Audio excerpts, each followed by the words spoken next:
Max!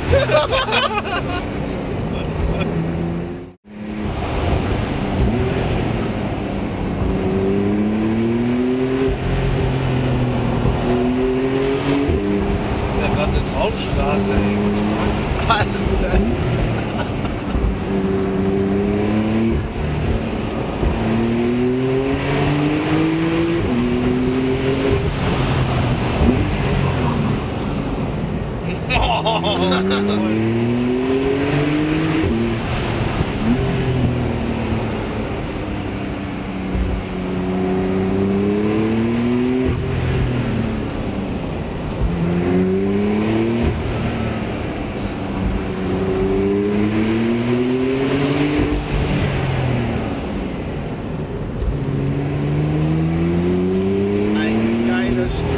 Das ist ja unglaublich.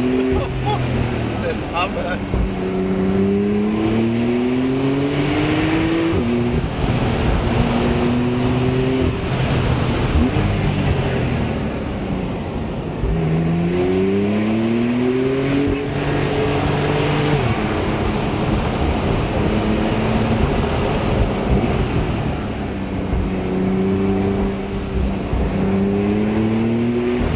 Unfassbar handlich die Kiste, ey.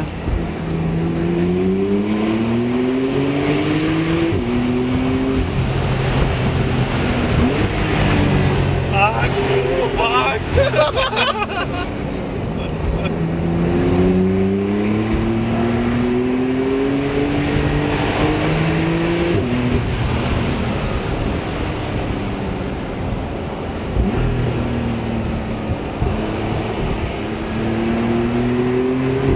Die fahren oft darum.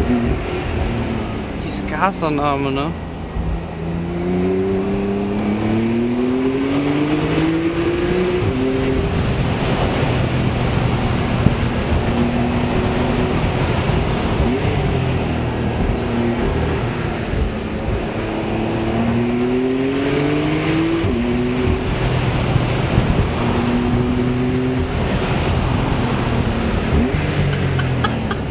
Hast du eigentlich irgendwas, um dich festzuhalten da hinten, Mike?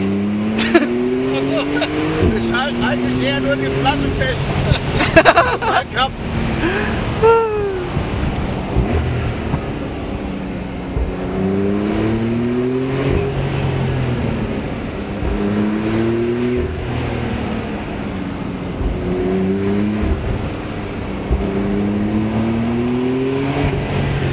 Es ist surreal, dass du hier flat out als aus der Kurve rausfahren kannst. Das hat gerade wirklich so real gegeben. Wo wir auf die Wände zugefahren sind. Leck mich am Arsch. Man hätte keine geradeausfahrer, aber es war irgendwie witziger, die Kurve mitzunehmen. Euer Herz. Du hast aber einer an der Latte, ey. Aber was ein Flow dabei rauskommt. Sagen, dass Das Auto, du hast so viel Gefühl.